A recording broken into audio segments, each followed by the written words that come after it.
Mga mahilig sa misteryo, pakinggan nyo ito. Mga lugar na ito, kikilabutan ka at puno ng lihim.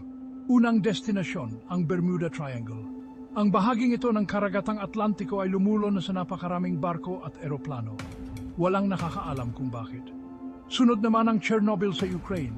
Dati masiglang bayan, ngayon ay parang multo na nagpapaalala sa isang nuclear disaster.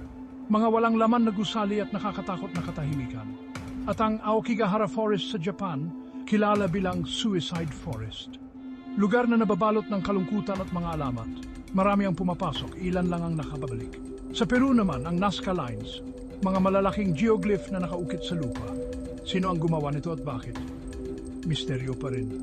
Panghuli ang Stonehenge sa England, mga sinaunang bato na nakatayo. Paano ito itinayo at para saan? Tandaan kung balak niyong bisitahin ang mga lugar na ito, mag-research muna. Mag-ingat at manatiling mausisa. Hanggang sa muli, mga mahilig sa misteryo.